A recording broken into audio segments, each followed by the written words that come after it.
All right, I'm going to get started because I think we have a fair amount to cover today with confidence intervals.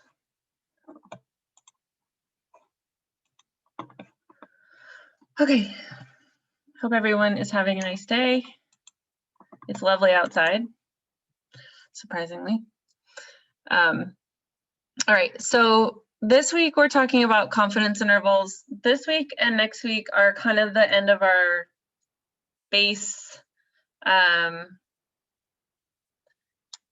review of the heavier concepts. So we covered some of this material last week when we talked about sampling and sampling distributions. This week we're going to talk about confidence intervals. It does get a little bit mathy, but I don't want you guys to stress about that part of it. I care more that you understand what the formulas are telling you rather than like how to derive them or how to calculate them, because all of our examples use Excel to help us actually calculate the numbers, and you're actually given the templates. So the key takeaways are that you understand which calculations you need to perform given a certain type of problem and how to plug things into the templates. So we do have to cover the formulas and what they mean, but focus more on what they mean and how to interpret the results rather than the actual math itself. Next week, we cover hypothesis testing, which rounds out the kind of key like core concepts that you need to know to go into analytics and do anything applied. Then we start moving in the second half of the course into actual applied analytics methods. So we'll look at linear regression, we'll look at optimization, forecasting and time series data, other tools that we use besides Excel, like Tableau for data visualization, which is a fun break, I think, from some of the heavier stuff that week. And then we'll wrap up and do our finals. So we'll talk, our final week, we talk a little bit about A/B testing and clustering, but we're not going to do any technical exercises on them. They're just concepts that I want you guys to be familiar with, and they're kind of cool. So, so just kind of giving you a look ahead to what's coming up. So let me make sure you're looking at the right screen. Okay, so this week, last week we talked about random sampling. Random sampling is one way that we can infer information about a population. The other way is to do randomized experiments. So instead of sampling from existing data, we go out, do a randomized experiment, we get the data, and then we have to figure out how confident we are in that data. So when we talk about confidence intervals and estimating confidence intervals, no matter what we do, whether we sample from a larger population or we do a randomized experiment, we're still making an inference about a larger set. So we need to calculate things like the mean and the standard deviation, and those are all point estimates still. Either way that you use, whatever random mechanism you use, you're still getting a point estimate. So we still have some confidence interval surrounding that point estimate that tells us how certain we are that what we calculated falls in between those 2 points. Next week, when we talk about hypothesis testing, that will help us apply what we're learning now and determine whether or not data that we've observed can support a particular hypothesis. So if we think that there's a difference between the two means of a set of data, but maybe between two different types of machines in a workshop, we think that one of them produces at a slower rate than the other. That's our hypothesis, but we have to look at the data in a certain way to determine whether or not the means between those two are actually different. So that's something to look forward to next week. Our Excel exercises this week are pretty straightforward. You're using templates, you're just plugging in numbers, so we're not building anything or doing anything crazy. So hopefully that is a nice little bit of break, and you can focus a little bit more on the content itself and catch up if you're a little bit behind on other Excel work from previous weeks. Okay, so confidence intervals are in a standard form. We say the mean is this plus or minus this. So the point estimate plus or minus the standard error times some multiple. And in general, if we're making an inference, then we are always going to describe our point estimate in this way. And we call this the sampling distribution. So we talked last week about the central limit theorem. And another way to state that theorem is to say, if we have a standardized quantity Z defined below, and it's normal with the standard normal, that would mean the mean was 0 and the standard deviation is 1. However, when we don't know the population standard deviation, we have to replace it with the sample estimate. And so that sigma right here gets replaced with S, which means we're looking at the sample estimate instead of the population estimate. And when we do that, we introduce an additional source of variability. And so instead of our sampling distribution being normal, it's now called a T distribution. And the key takeaway about the T distribution is that it's the same concept. It's just that sigma is replaced with S, and we have one new term that we have to introduce.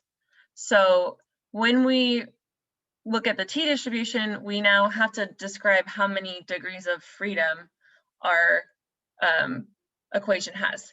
And the degrees of freedom tells us the precise shape of the T distribution. So it's based on n, and it's always n minus 1. So when we have a smaller n, our normal bell curve is just a little more spread out. So it looks exactly like a normal distribution. It's just a little more spread out. It's still centered at 0. It just is wider. As n gets bigger, the degrees of freedom gets bigger, that distribution tightens, and the T distribution and the normal distribution look pretty much the same.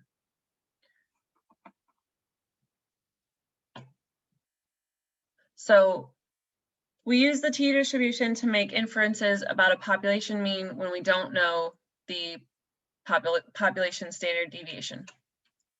There are other terms that you'll hear in future courses about, like chi-square and F distributions, and they function in the same conceptually, they function the same way, but they're referring to when we're making inferences about variance instead of means. So when we do like regression analysis, you'll see them, you'll see language around the chi-square and the F distributions, and they function in the same manner.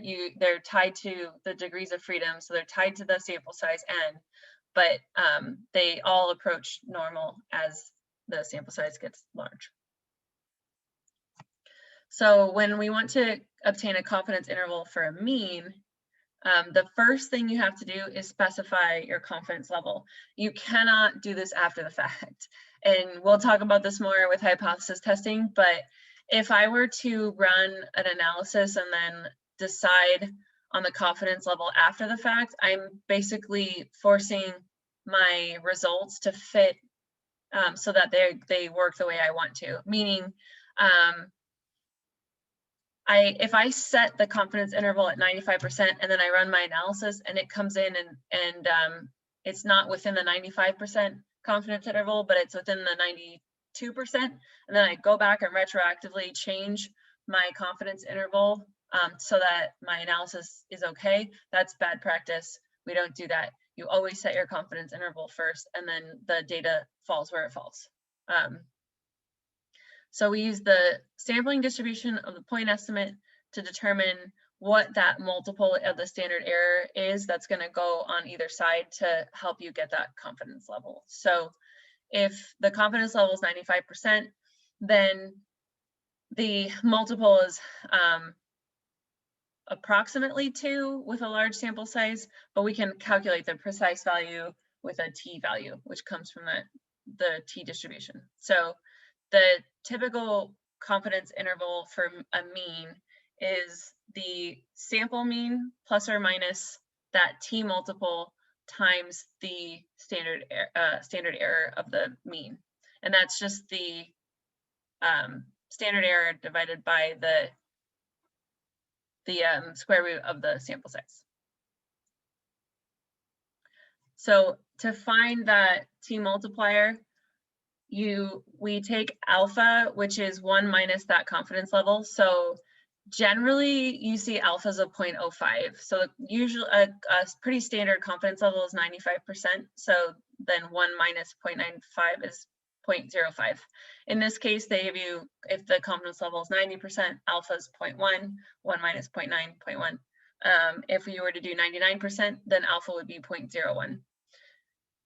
The t multiple that that corresponds to that depends on whether or not your distribution is one-tailed or two-tailed, but we're going to, let me draw this out for you. So on each tail is alpha divided by 2. So if you remember what our distribution looks like,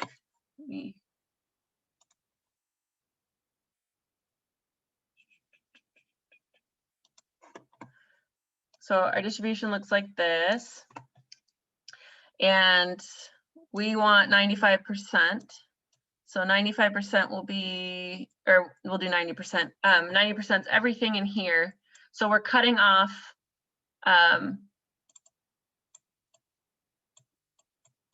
this end, if you can read that, alpha over 2, and this end. So the two portions that we're cutting off on the tails need to sum up to 90%, to 0.1. So the 0.1 divided by 2 is 0.05. So that's how you set this. We want two-tailed. If we were only looking at a one-tailed calculation, then we would just use alpha. But for now, we're assuming that we're taking the middle of the distribution and we're cutting off both of the ends of it.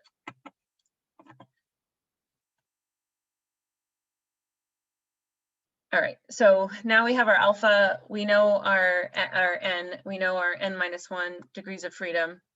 The more that our confidence level increases, the greater the length of the confidence interval.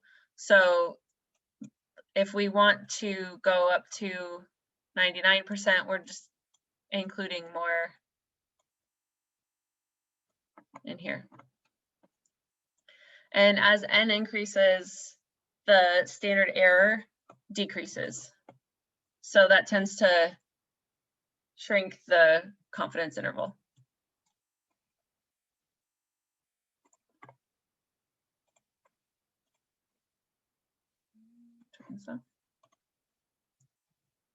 Okay, so let's just look at what these calculations are in Excel.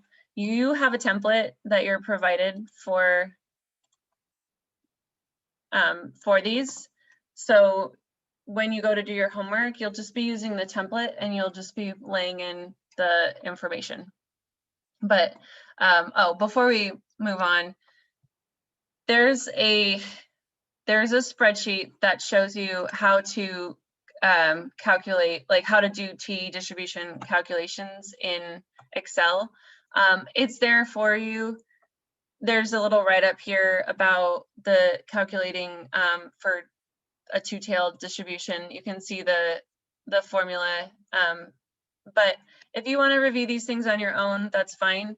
I'm not going to ask you to calculate t values in Excel, so we're not going to get stressed out over that, but it's there. It's a handy little worksheet. It might come it might be valuable to you one day, so you might just save it and tuck it away for better understanding in the future if you take any class that gets into this a little bit more. So the first example is about customers responding to a new sandwich, and we want to find their mean satisfaction rating and then the confidence interval around that. So they randomly sample 40 customers who are ordering a new sandwich, and they ask them to rate their sandwich between 1 and 10.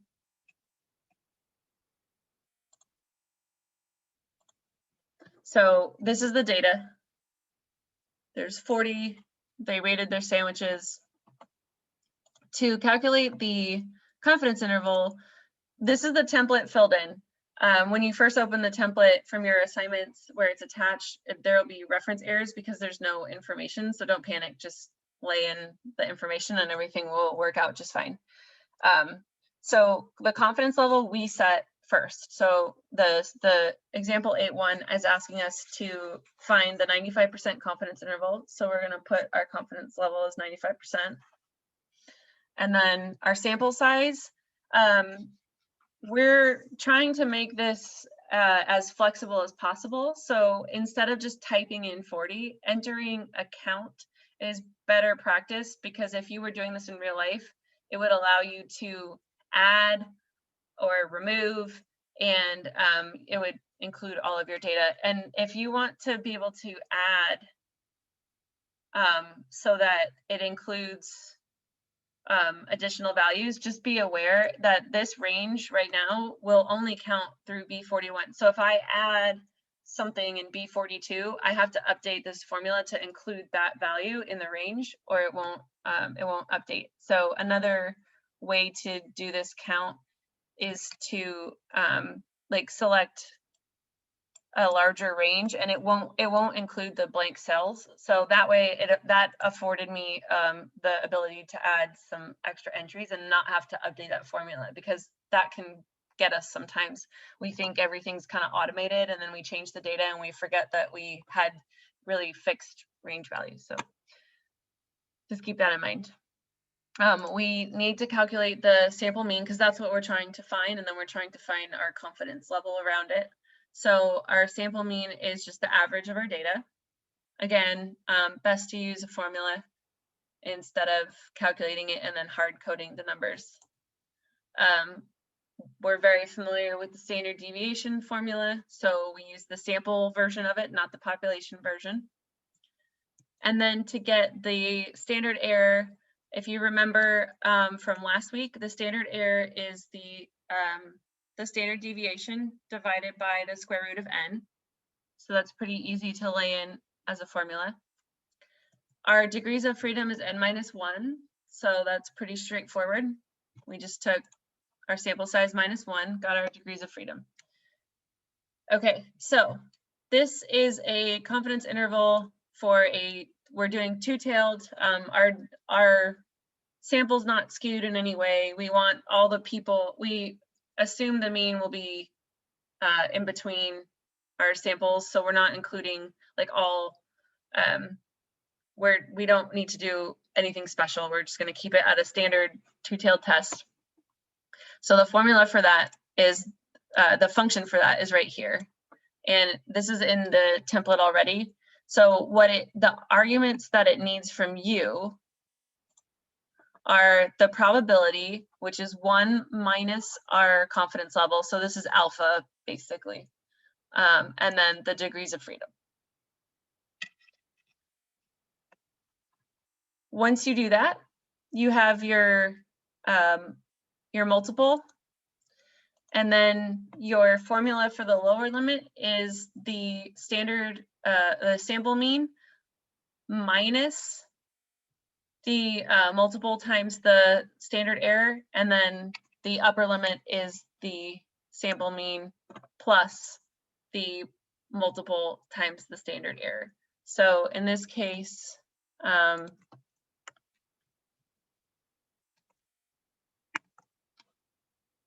we would phrase this as the sample mean is 6.25 plus or minus 0.51. So this is 6.25 minus the 0.51. This is 6.25 plus the 0.51. Okay, so when you go through this and you're laying in your information, just pay attention to what the formulas are doing. They're all there in the template for you, but you'll just need to be careful, make sure that you understand how you interpret the results.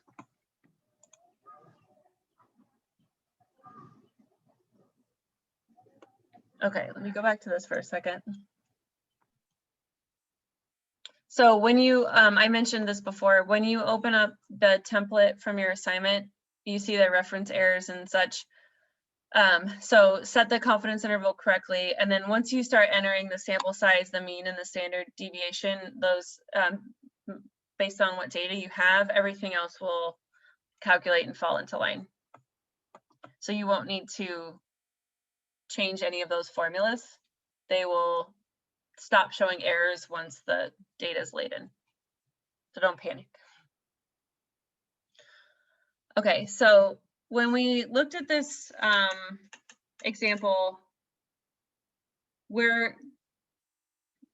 there's some question about whether or not if you just randomly polled the 40 people who came in for a sandwich, if that would be really truly random versus like just being a convenient sample.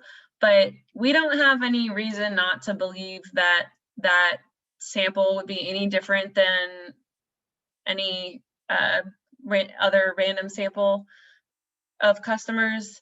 So we're gonna assume it's safe to treat it as a random sample, but that is something to think about when you're looking at real life data.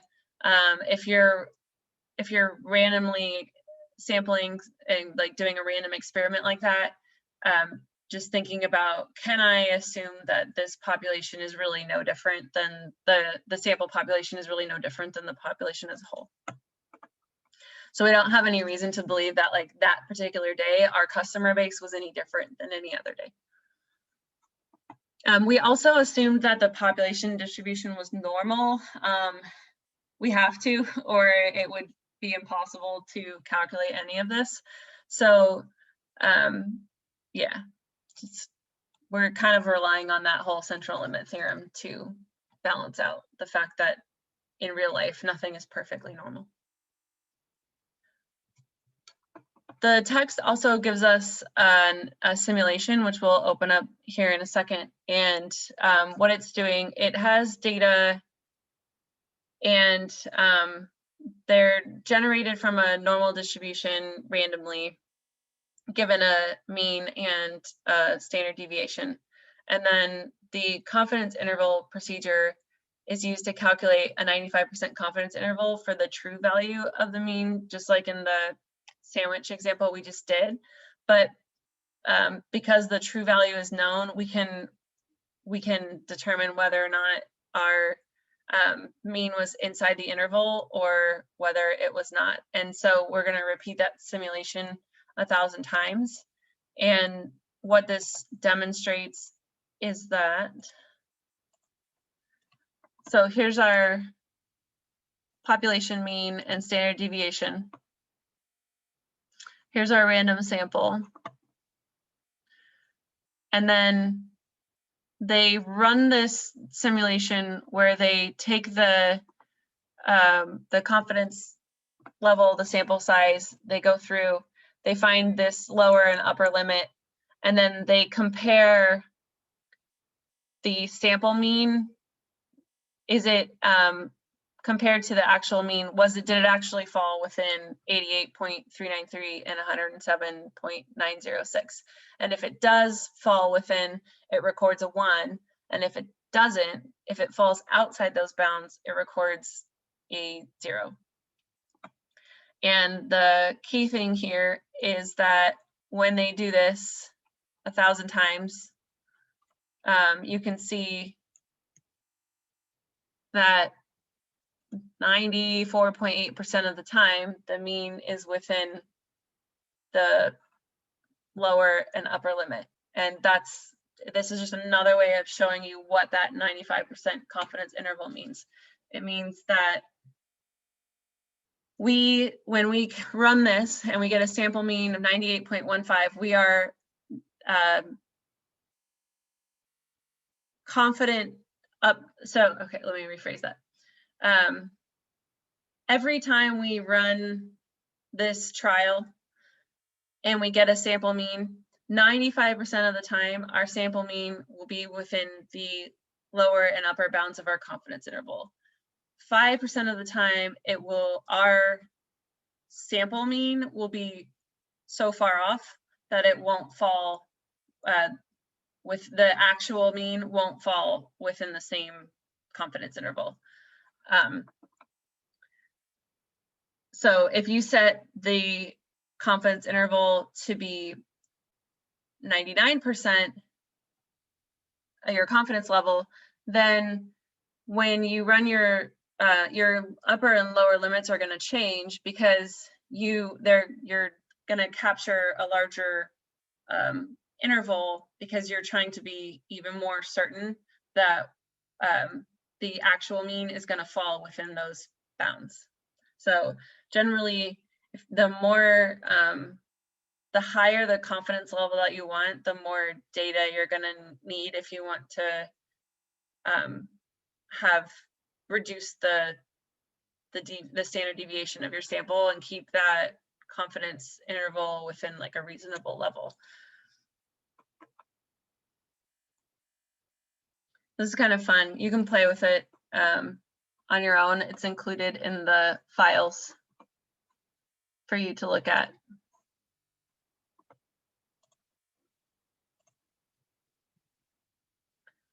Okay, I'm going to actually keep going for a little bit. So now we're going to talk about confidence intervals for other point estimates, other things that we can calculate. So if we have a population total that we want to estimate, then we can calculate that and we can calculate a confidence interval around that. I'm not going to get too heavy into this in particular in terms of math. We can look at the example, but more just understanding how to interpret what this means. So we have a population total.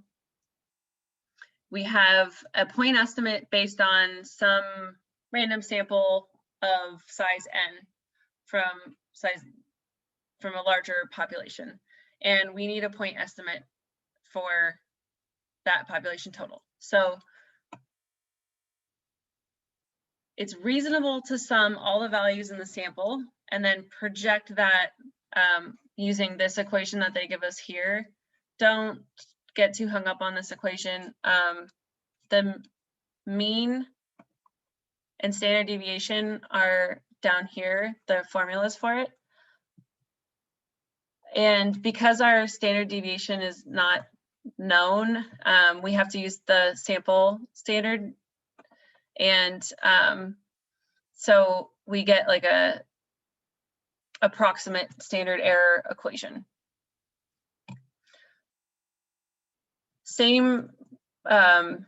The same result overall, the point estimate is going to be plus or minus some multiple times the standard error.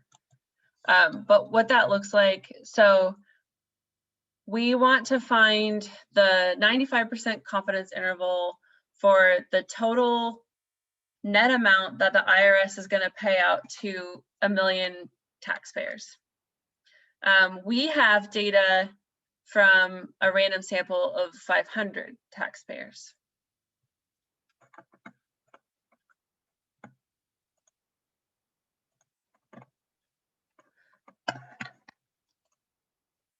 This is the data. Again, in the template, we're just laying in what we know. So in this case, we picked a 95% confidence level. Now our population size is 1 million. Our sample size is 500. We calculate our sample mean and our sample standard deviation, and we get our estimate of the total. So our estimate of the total is going to be the population size times that sample mean. So what we're saying is we're assuming that the 500 taxpayer refund data that we get, that the average payout to them is that same or nearly the same average payout that you would get if you calculated it for all 1 million people. So does that make sense? We're projecting the average of what we paid out to 500 people onto a really large population. And so if we, on average, if the IRS pays out $294 to those 500, we're assuming they pay out $294 to the entire 1 million. So we're just multiplying that payout, that 249, that average payout to the 1 million people. So we're telling the IRS, okay, if that's true, you can expect to pay out $294 million. Now, we need to know like plus or minus how, so like what range do we actually expect the average payout to be. And so to do that, we need our standard error, which we calculate as the population size times the same standard error formula we're used to. So the standard deviation divided by the square root of n. So you can see where the same process applies. We just need to apply it to the whole of the population. So that's what's different from this step to the last step, because we're trying to get this total.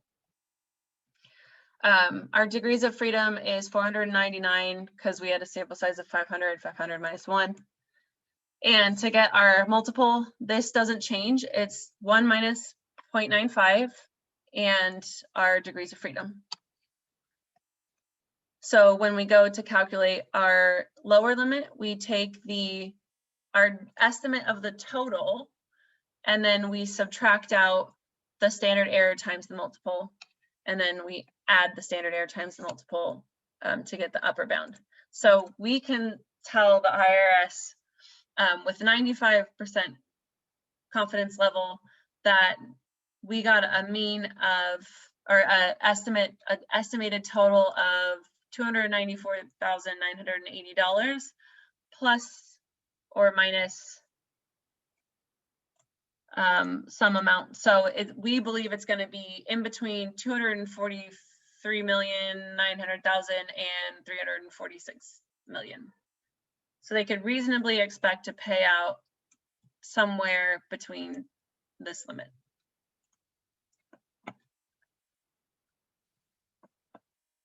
So that's how we project or how we would calculate confidence intervals when we're looking at the total versus in this case when we were calculating the confidence interval for the mean itself.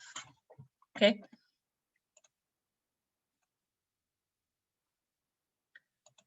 Going back to the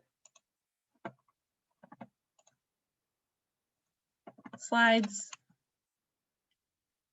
We can also calculate confidence intervals for proportions. So surveys are often used to estimate proportions. So it's important for us to know how to form a confidence interval. So we'll call the population proportion P. And the basic procedure is going to look exactly the same. Point estimate plus or minus some multiple times the standard error. And in this case, with a sufficiently large sample size, the sampling distribution is going to be approximately normal and have the mean will be P and the standard error will look like this formula right here. So our standard error and confidence interval are calculated. Again, we're going to not stress out over that formula so much and just focus on what this looks like when Excel is doing all of the hard work for us. So if we go back to the sandwich data, let's say that we want to find the confidence interval for the proportion of customers who rated this new sandwich between 6 and 10, or at least 6 on a 10-point scale. So we already had the 40 customers who were surveyed, and they rated the sandwich on a scale of 1 to 10. We want to know what proportion of them rated it at least 6, and what's that confidence interval around that. Okay, so let's just look at this in here. I think sometimes when they put this stuff in writing, it's actually worse. Okay, so confidence level is still 95%. Our sample size is the same. We're counting all of the data. Our sample size, or the proportion of customers who rated 6 or higher, we can use that handy COUNTIF function. So we're still looking at this data, but we're just saying only count it if it's greater than or equal to 6. So the range of data and the criteria, and when we do that, we get 25. So the sample proportion says that 25 out of 40 rate at 6 or higher, which is the 62.5%. So how confident are we in that proportion? The standard error formula, it's already in the template, but it's the square root now of the sample proportion times 1 minus that divided by the sample size. So this formula corresponds to that formula in the slide, but like I said, when you get this, it's already in here for you in the template. So it's great if you kind of understand what's going on, but you don't need to recreate it. You just need to know how to interpret the end result from the spreadsheet. So the multiple is calculated, and then you get your upper and lower limits. So in this case, we believe that the true proportion of customers that would, from the whole population, that would rate the sandwich 6 or higher is between 47 and 77%. So that's kind of saying if we ran this sample over and over and over and over and over again, we'd probably get 95% of the time we'd get somewhere between 47 and 77% as that sample proportion.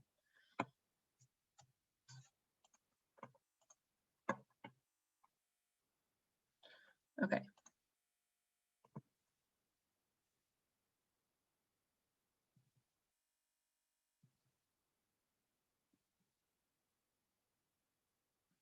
So one thing to point out about this, you'll notice that's actually kind of a wide range, like, between 47 and 77%, like you're not even sure if half your customers even like the sandwich at that point.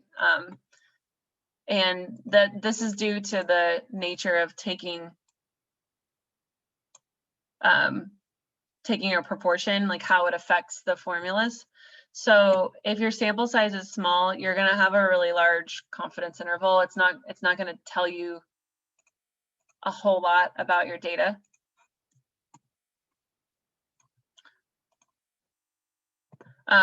Unless you have a large sample size. So if you want to get a 95% confidence interval within 3 percentage points for a proportion, you need about 1,000 people if the population consists of millions. So when auditors are interested in how large the proportion of errors might be, they switch to one-sided confidence intervals. So they use the lower limit as 0, and then they're determining an upper limit so that the 95% confidence interval is from 0 to the upper limit.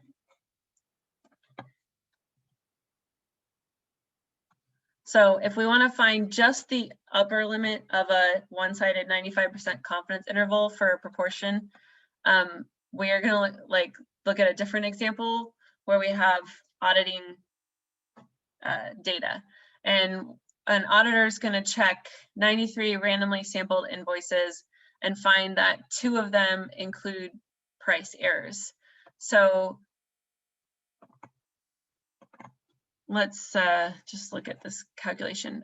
There is no nice way, and you're not gonna, this is just so that you know this, there's no really great, there's no way to do a one-sided confidence interval in Excel without using stat tools, which we're not gonna go into right now.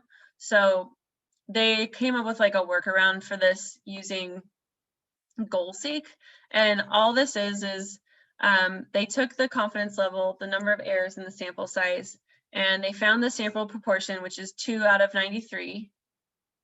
And they just want to know, so they want to know the upper confidence limit. So they're taking the lower confidence limit as 0, 0 to what's the upper limit of errors that I'm going to see. So that's what makes it one-tailed.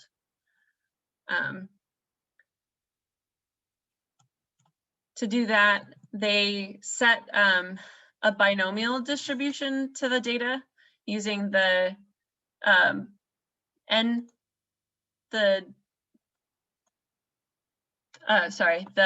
number of errors, the sample size, the probability, which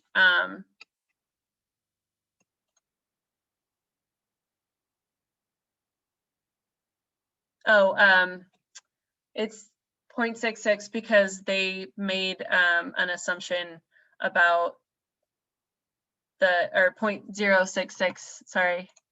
Let's go back to this slide really quick. Why did they do that?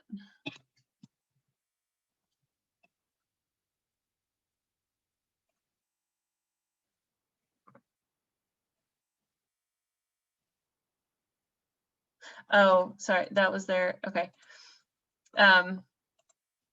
So they took the, they wanted to find the place, sorry. Okay, so they're setting D10 to 0.05 by changing this value. So there, we don't know the upper confidence limit, so we're using GoalSeek to find it. So the 0.05 comes from the if alpha, and then they just find that value on the distribution, the binomial, and then they use this 0.066 as their upper limit. Then when you do that, you have to use the inverse formula to get the multiple, and then you can find the true upper limit. So there's a lot going on in this example, but all you need to know is that when you're doing one-sided testing, Excel won't, there's no clean way to do it. So maybe just tuck this away and you'll probably never need to do it this way, but that's their kind of their workaround. The point being, more so the type of situation where you might set the lower bound to just be 0 and you're just only worried about like the upper bound. So they're not really worried about, they got 2 errors in that sample, but they're not really worried, the auditor's not really worried about how many times they know that there's gonna, they're good with the samples coming back as 0. They don't really care about that, the confidence interval telling them that lower bound, how likely the actual number of errors is going to be like 0.7 or something. So they just say like, we're good setting the the lower bound to 0, we recognize that there may be times where we have audits that don't come up with any errors, and then times that come up with errors, and we're just really concerned with what's the total amount of errors that we might get gonna come in at.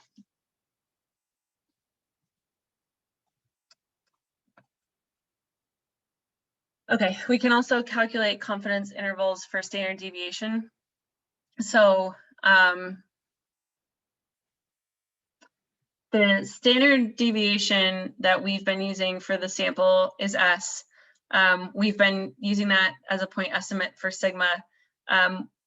We can calculate a confidence interval around that actual S versus sigma itself, but then we can't use the t distribution. So instead, we have a right skewed distribution, which is the chi-squared. And it also has a degree of freedom parameter. And the key takeaway here, so for chi-squared distributions,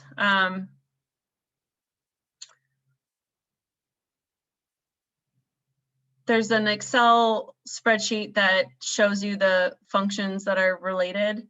So for Excel, there's a chi-squared function that takes in the value and then the degrees of freedom, and then whether or not it's a cumulative, which is going to be true for us in the case of 1-tilde at least. And it has a related inverse function. So just like the normal calculations we did before and the binormal, there's a chi-squared, and it functions basically the same way. It takes the same types of variables or arguments and can also have the inverse implied. So this distribution just looks, it's the shape of it is just different, slightly different than the normal distribution because it's skewed. But we can still calculate values for that distribution using Excel. So when might we do that? Let's say we have a bunch of machine parts and we want to know how much variability there is around the diameters of those parts. So this machine manufactures these parts. We need them to be pretty much the same size for lots of different reasons. But we don't want there to be too much variability in the size of this part, because then it might affect how the total, like how when it gets put into a machine or goes to market, we want it to work, right? So in the case of like production and machine, we're talking like millimeters. We need to be confident that the variability of the output of that machine with that part is very, very small. So imagine like a supervisor just randomly pulling these parts off the line as they're manufactured and checking the diameters to make sure that the tolerance is still good. So the parts are supposed to have a diameter of 10 centimeters. We're concerned about the mean and the standard deviation of those diameters. So we want confidence intervals for both. In Excel,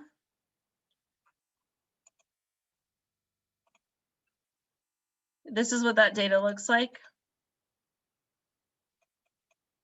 So you can see they're supposed to be 10, but they're not perfect, but they should be very close.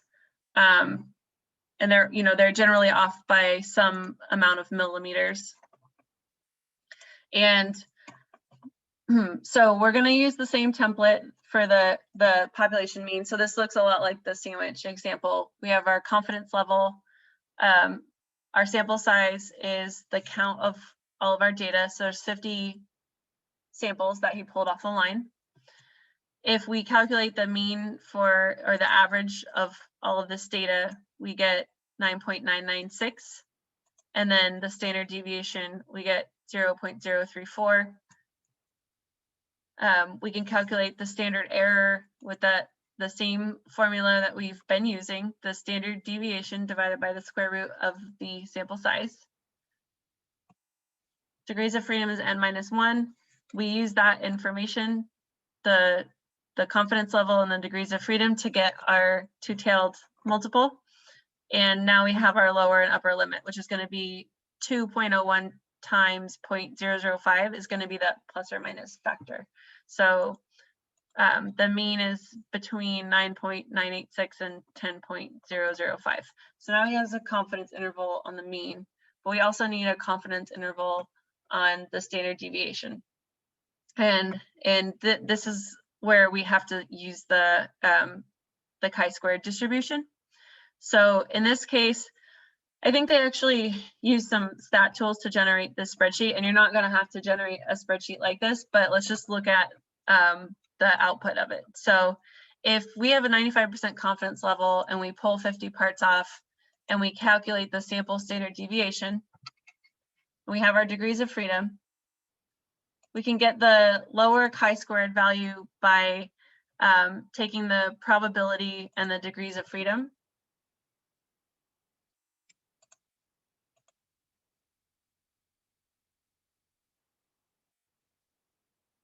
Okay, and then this is the, there's two slightly different formulas here, which you can look at if you want, but we're trying to get the lower bound, which comes from the chi-squared dot inv function, and then the additional right is telling it to give us the upper value instead of the lower value, if you think about that distribution and where the tails are. So the left sided of the tail and the right side of the tail. And then they have a formula here to calculate the lower and upper limit. So don't worry about the actual math itself. In the template, it would do all that for you.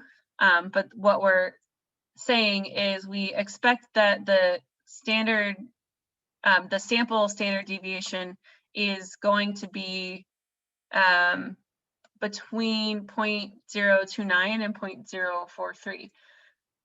So remember last week we looked at how a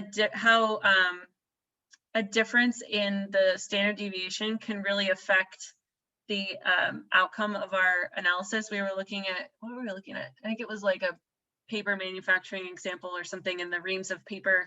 And if your standard deviation creeps up, more of your parts are going to fail because it's a bigger spread. So if they were to go on and try to calculate, if let's say they decide like there's a set deviation that's allowed of 0.065 millimeters. So if it goes too far above 10 or too far below 10, then they can't use that.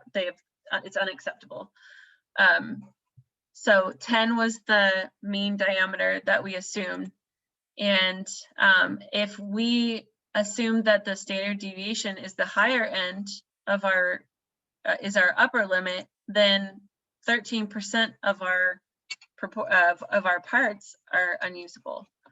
And so just to see how, since we've calculated both a range of means and a range of standard deviations, we can actually make a little two-way data table where we take the upper or the lower the mean and the lower the point estimate and the upper bounds for each of them, and kind of see what happens to the proportion of our parts that we would have to reject if any of those, if the true mean were to be all the way down toward the lower limit or all the way toward the upper limit for both the mean and the standard deviation. So when they do that, they get these results. And so if the mean is of the parts is actually tends to be a little bit low, but the standard deviation is also low, then they're only rejecting like 4% of the parts.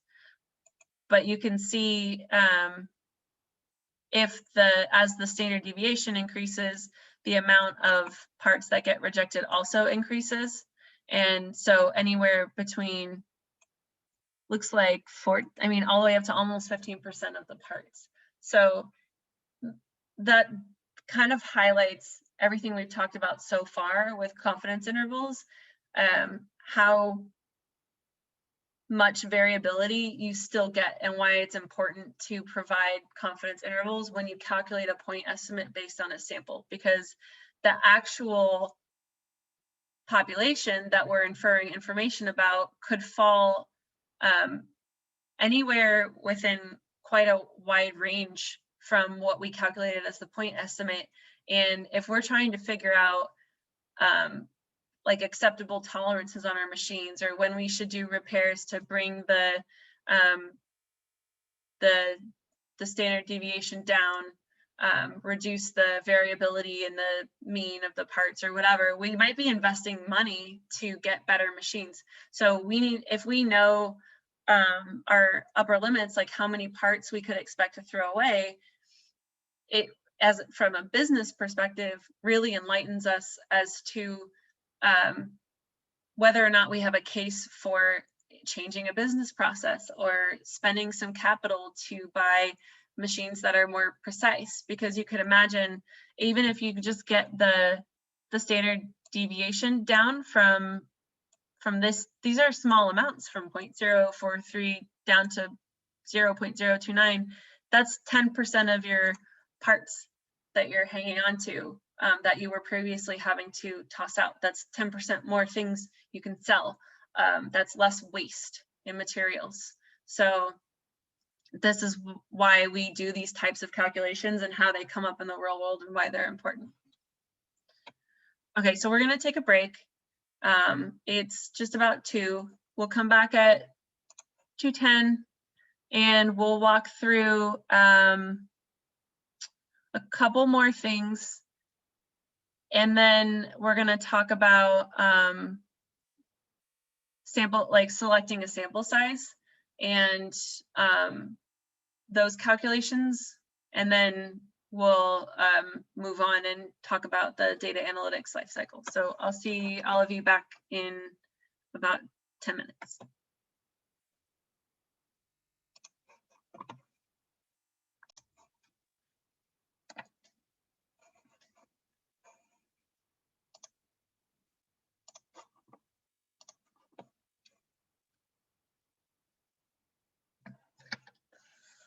Okay, let's wrap up this whole confidence interval thing and then move on. If you're feeling stressed, remember you're not going to be doing any math.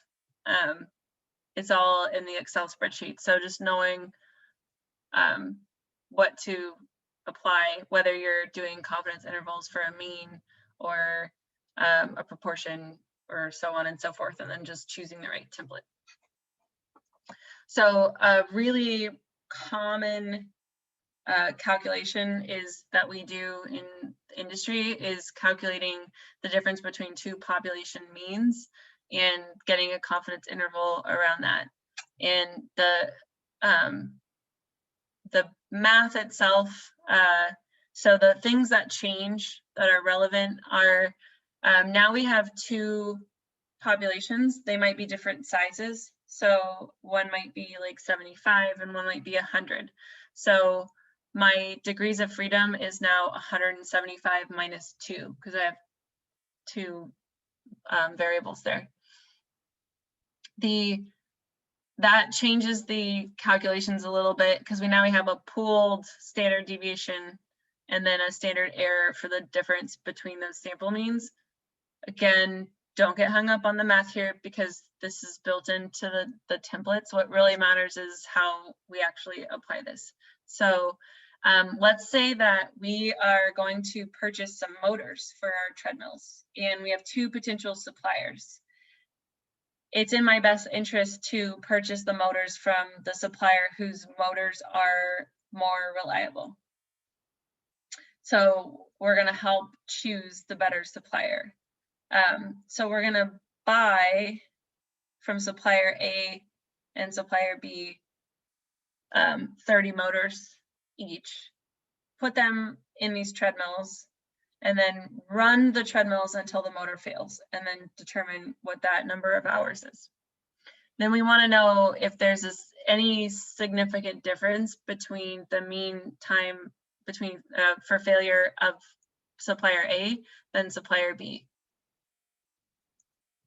So in Excel, this looks like a big headache, kind of is. Oh, actually. But one thing to note before we move on, before you do something like this, if you have two sets of data, so they have the supplier A and supplier B, and the hours recorded here of the motor, it helps to visualize the difference first so you can kind of see what you're working with. So a box plot is great for that. So you can see it does look like there's a difference between A and B. This kind of indicates to us that A might be better, but we still need to kind of run the numbers because they may fall within the same confidence interval. So to actually do that, now we have some more stuff going on because we have two samples. So we have supplier A and supplier B. We have the sample size for A and sample size for B in this situation happen to be the same. When we initially calculate the averages for supplier A and supplier B, we get a higher number of hours before failure for supplier A. On average, we get 749 or so versus like 656. But we can't really stop there because we know that these are point estimates and there's some variability around the two samples, and it's possible that the variability around one sample is very large and one is very small, and they end up not being all that different. So we're going to continue on and look at the standard deviations between the two samples. So you can see the standard deviation for sample for the supplier A is larger. So while they have a higher sample mean, they also have a higher standard deviation than sample B. So then there was that pooled standard deviation that is already calculated for us. And then we have this new standard error, our new degrees of freedom, and our multiple, which we use that T distribution for two-tailed. So note our lower limit is now negative and our upper limit is positive. So that indicates to us that the suppliers are not really all that different. We would have expected to see,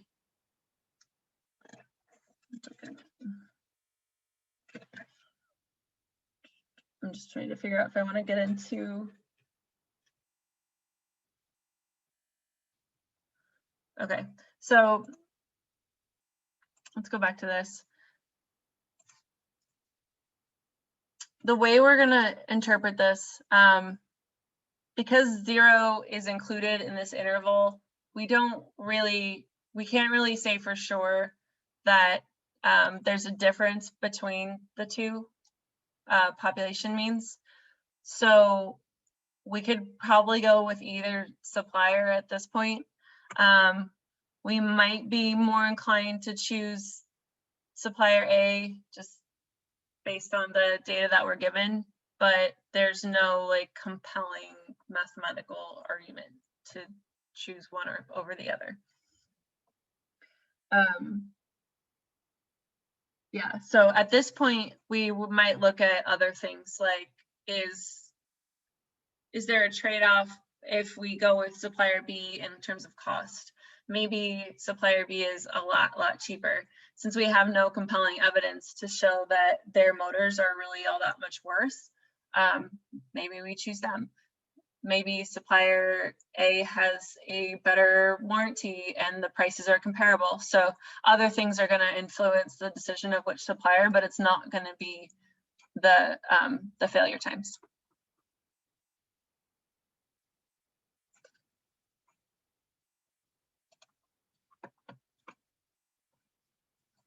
Okay, another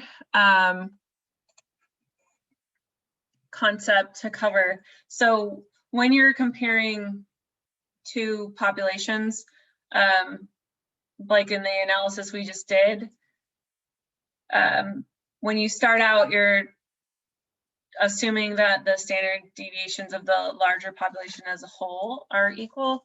But if you, how do we tell if they are, and what do we do if they like definitely clearly are not? There is a test for that with stat tools, but we don't need to get into that level of detail in this course. So in your text, if you're reviewing it, you can gloss over this section. The only point here is that there's other ways to calculate population difference, confidence intervals for differences between the means of two populations if you think that the standard errors are wildly off between the two. Let's look at a scenario where we have paired samples. So in this case, we're taking a sample and we're doing a survey before a sales pitch, and then we're doing a survey after a sales pitch. So the pre-test and the post-test for these husband and wife pairs for this survey. If we call this a paired procedure because it's not really two different samples because it's the same population being surveyed twice. And so we aren't, the pre-test and post-test scores, we want to know the difference between those scores, but the samples are not random, they're paired. So we're pairing the husband-wife pre-test with the same husband-wife post-test. So like sample, like couple A is the same in each sample. So they're not like random different couples for the pre-test and random different couples for the post-test. So same sample paired with two different tests. So in that case, it's the appropriate thing to do is to look at the differences between the two scores for each pair and then do a one sample analysis on the differences. So it might help to just walk through it. So we have these husband and wives ratings of Honda Buick dealership and at two different points in time, and we want to see if there's a difference before they, I think they're test drive. Yeah, so before the sales presentation and after the sales presentation.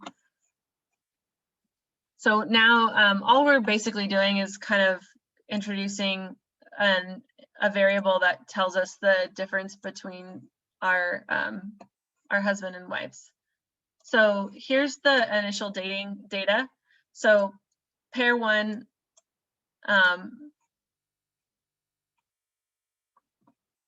the husband rating and the wife rating.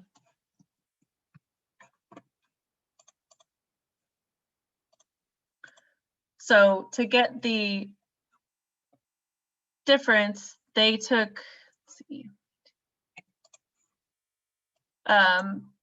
the difference between the rating for pair one and the rating for the wife.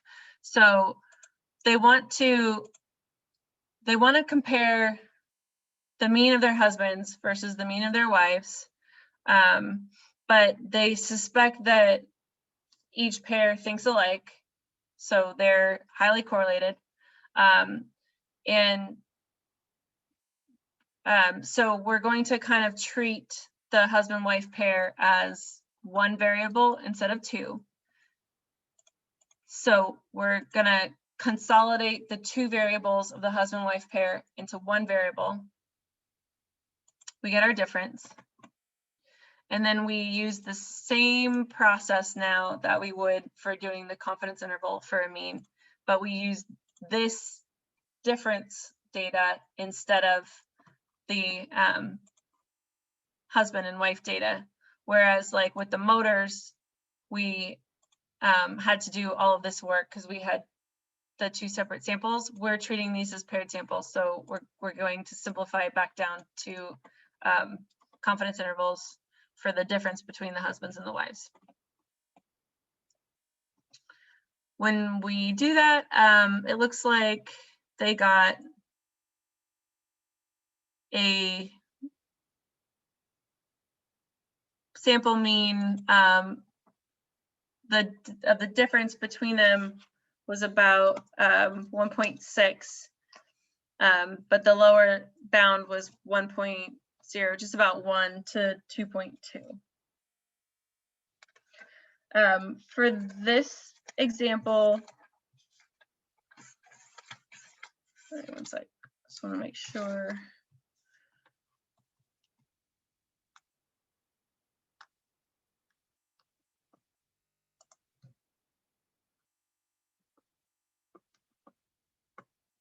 Okay, so if we had instead treated them as separate, we could have run the example as if they were motors, and we would have gotten much different results. So notice the lower and upper limits now is between like 0.8 and 2.3 versus the 1 to 2.2. So because we treated them as a paired sample, we reduced some of the variability, basically.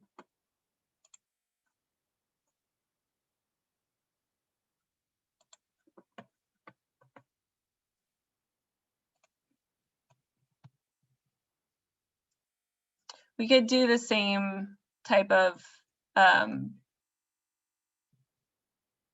analysis, but instead we could look at the difference between proportions. So we could do, instead of looking like with the motors where we had 30 from supplier A and supplier B, we could look at two different groups and see if the proportion of something within those groups is significantly different than the other. So instead of comparing the means, we could compare their proportions. And the example that the book talks about is finding a confidence interval. So they took 300 customers and they sent them all an ad about an upcoming sale, but they split the 300 into two groups.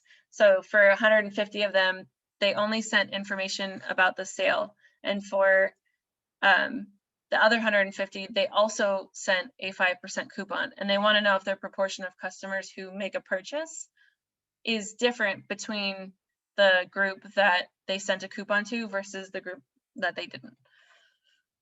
So they'll track which of these customers purchase appliances after getting the sale notice, and then they want to see if there's what the difference is between the proportions.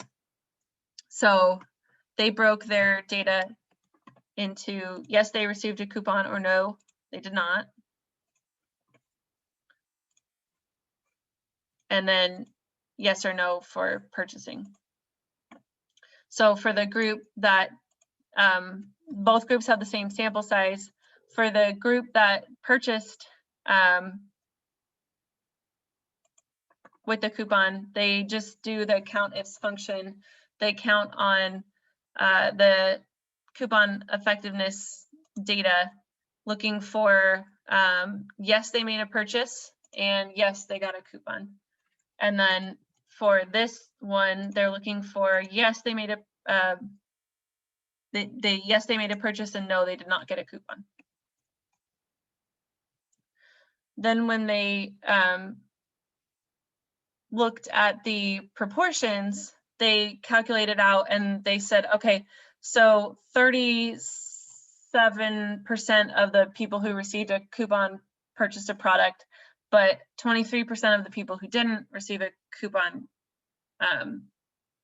purchased a product. So the difference between the proportions is about 13%. However, when you calculate the standard error in the multiple and you calculate your confidence interval, you get anywhere from 3% to 23%. So let's remember, with proportions, we get like a larger of a spread. So this is kind of telling us, like, sending out the coupon made anywhere from almost negligible impact to a pretty sizable 23% difference impact. They might try running the same experiment with a 10% coupon and seeing if they get a better difference between the proportions. And because their goal is to incentivize people to buy. And if the lower limit here is 3%, our confidence that we had have an effective sales campaign is not super strong. They could also try it with a larger group and see if they could tighten down with a higher N, if they could get a tighter confidence interval and get a better idea of what the actual difference is between coupon recipients and non-coupon recipients. So there's a couple of ways to go forward from here, just depending on, you know, how big their customer base is in general. Maybe they only have 300 customers and they sent something to all of them, and how much time they want to spend on this type of analysis. But you could see how useful this information is, and why we don't just take the point estimates for samples, no matter how we do it, whether we do sampling, random sampling, or we do randomized experiments. We don't just take the mean or the standard deviation at face value. This is why we calculate these confidence intervals, because we want to know how much stake we can put into our answer.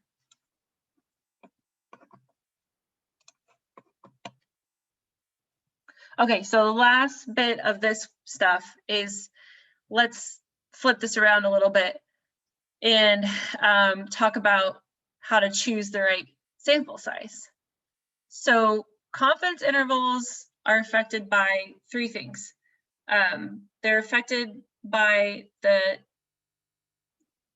standard deviation.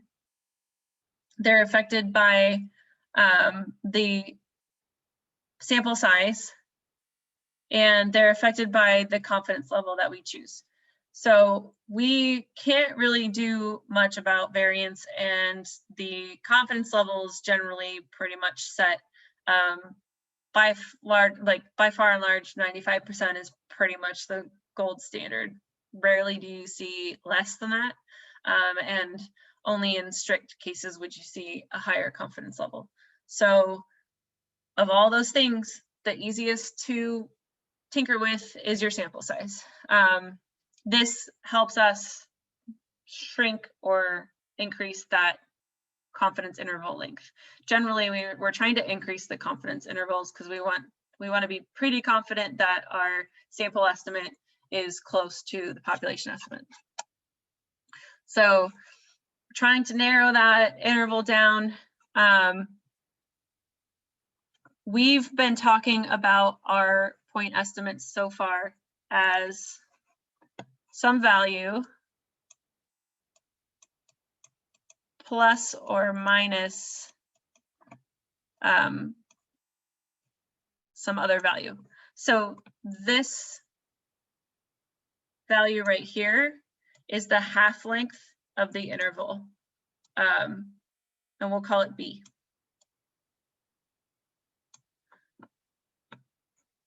So the total interval is 2B, but when we say, you know, the mean is 10 plus or minus 2, 2 is the half interval. If we want to change that 2 and make it smaller, we have to increase our sample size.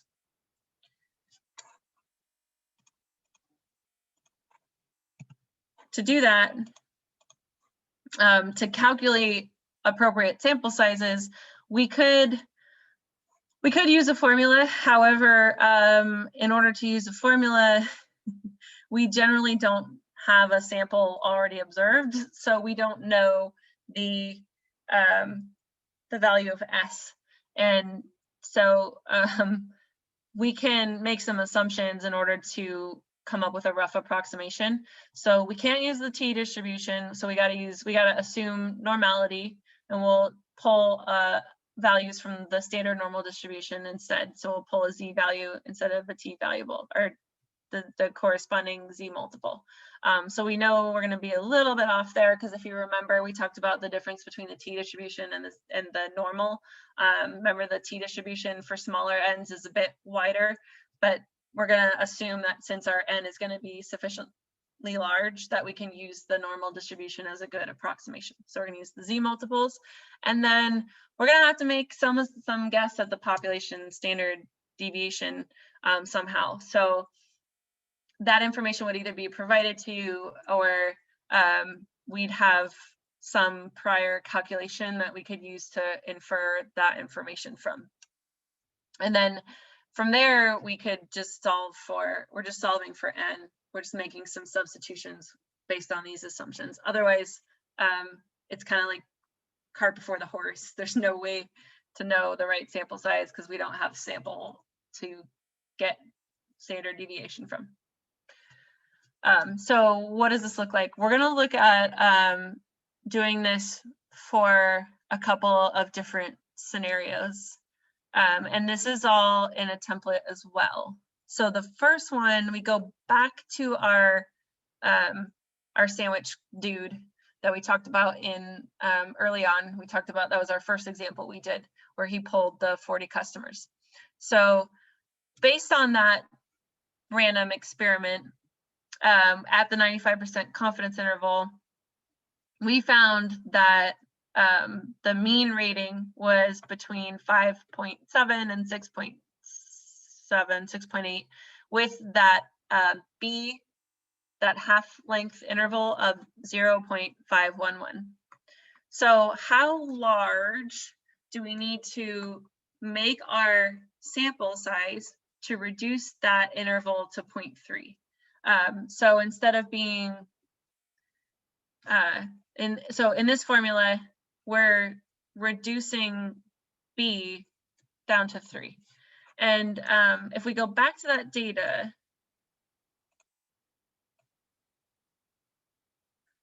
what we're saying is we want, instead of being able to say that the sample mean is 6.25 plus or minus 0.5, and remember that that half length is just the multiple times the standard error, so 0.51.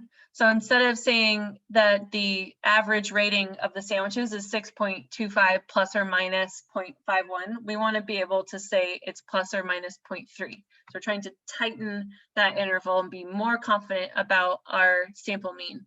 So in order to do that, we need to calculate the how many more people would we have to pull. So to do that, let's look at sample sizes. Here we go. Okay. So 95%. Our new half length is 0.3. The standard deviation was in that example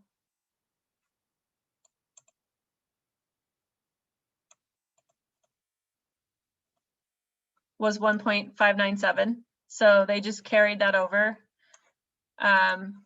We're using that we're going to say, okay, we're going to assume that that's the population standard deviation, because we have nothing better to go on.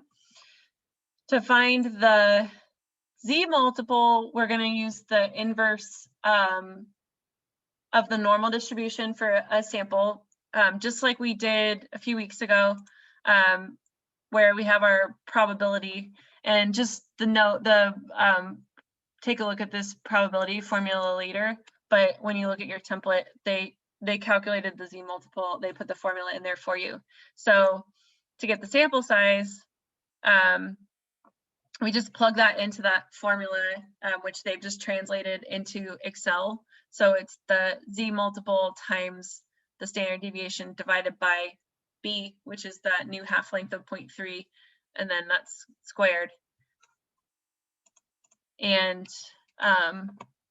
we get a new sample size of 109. So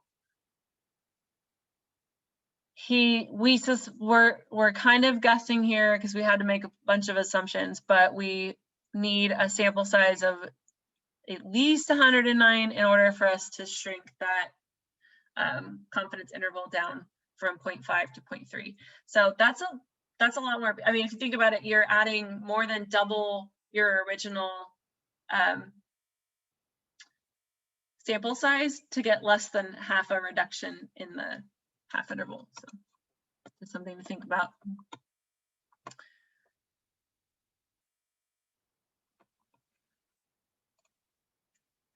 Okay, let's see if we can estimate. So if we want to do a sample size estimation, but we want to do it for other things. So instead of mean, proportion, the difference between means, or the difference between proportions. So thinking back to our examples, like the difference between proportions would have been the example with the coupon customers. Same concept, but slightly different formulas, all of which are done for you in Excel. So for the proportions, you're plugging in the same information. So let's say we want to find the sample size of customers required to achieve a sufficiently narrow confidence interval for the proportion of customers who have tried the new sandwich. So same data set, but now we want to estimate the proportion of customers who have tried it, and they want she wants a 90% confidence interval with a half length of 0.05. So if she's fairly sure that the proportion of customers who have tried it is 30%, she can use that as her estimate. So in this case, we're taking the same calculation as before, but then we have to multiply it by this factor using the estimate of the proportion. So that's why we need that additional information. It adds an extra calculation. But in our example, we would just plug in the confidence level, the new half length, the estimated proportion, and then we get a sample size of 228 would be needed for that. So when you're thinking about how to do these, the Excel template has everything calculated out, and it's just a matter of knowing based on the objective which formulas or which scenarios to use. So let's say instead we want to see how many employees in each experimental group must be sampled to achieve a sufficiently narrow confidence interval for the difference between the mean number of complaints. So a customer service center has two types of employees: those who've had a recent course in dealing with customers, and those who have had but no experience, and those who have a lot of experience but no formal training. They want to estimate the difference between the two types of employees in terms of average number of complaints, and they want to be sure that their confidence interval half length is about 2 with a 95% confidence interval. So in the Excel template, all those calculations are laid out for us. They plug in their half length, the common standard deviation, and they need to just have a sample size of 49. And those calculations are involved here. So it's similar to comparing for one mean, where did it go? But instead is multiplied by 2.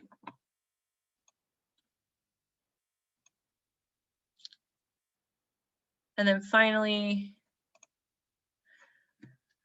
if we were to determine the sample size for proportions for out-of-spec products. So each plant, how many products in each plant must be sampled to get a sufficiently narrow confidence interval for the difference between the proportions of out-of-spec products. So there's 2 plants, and the supervisor of the company with the 2 plants suspects that the proportion of out-of-spec products in each plant is in the range of 3 to 5%, and he wants a 99% confidence interval with a half length of 0.005. So when he first runs this calculation, and it's all laid out in Excel with the formulas. When you first run this with the things he laid out, so the confidence interval is 99%, the half length of the interval, this is all information given to us, and then the sample size is calculated based off of that PowerPoint formula that we're not going to get into.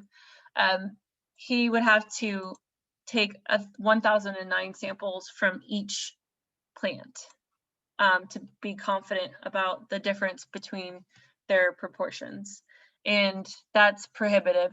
So if he lowers his confidence now to 95%, his sample size is reduced to 584, which may or may not be as prohibitive, but just something to keep in mind. If you were to drop the confidence down to 90, the sample size is only reduced by less of a factor, so it goes down to 412. But you can see how the tighter or the more confidence you have, or the tighter that you want that interval, the larger and larger and larger the N has to be. So let's say that the half length, he wants it to be even smaller. He wants a really, really tight interval. Look at how many samples. That would be even more prohibitive. So you can play around with these things if you'd like and see. So for example, in the sandwich one, we wanted to get that half length down to 0.3, but let's say they want like a really small interval. They want it to be like plus or minus 0.1. Now they've got to pull almost 1,000 people. So, okay, before we move on to discussion, I threw a lot at you guys, trying to balance, and this is the first time I've done this, so I apologize if it seemed a little broken up, but trying to balance what you need to actually know in terms of math and formulas, and what I want you to get away from this lecture, which is if you understand how to input the information into the template, can you interpret the results of the template? Can you tell me that the difference between the means of 2 populations is some number plus or minus some interval? Can you give me the lower bound and the upper bound? And can you assess whether or not that confidence interval is reasonable, or is it really wide? Should the business, whatever the problem happens to be, it's hard to speak in generic terms, but should the analyst propose maybe increasing the sample size, or do they have enough information in that particular problem to move forward given what you've calculated out using the Excel spreadsheet? So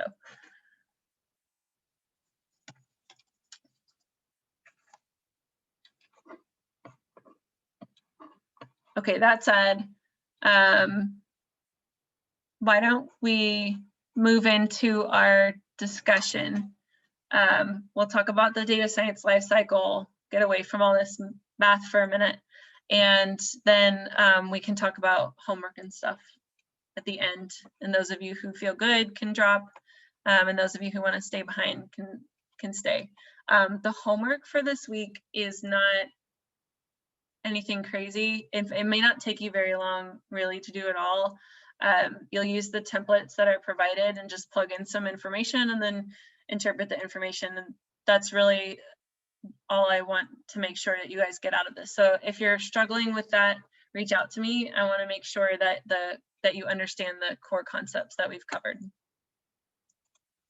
Okay, so one of the articles that I shared with you in one of the videos was on the data science lifecycle, and this lifecycle is pretty standard across really any company, anywhere that you work that does analytics. You're going to identify a problem. There's a lot of work that goes into the business understanding stage that's not always thought about until you're in real life working these problems. Before you even touch or collect data, there's a whole bunch of work that just goes into understanding the problem and whether or not it's amenable to an analytics solution at all. Then we got to get some data. We have to look at our data, make sure we understand it. Does it make sense? That would involve some visualizing of it and some cleaning. We might need to do some transformations on our data to make it usable.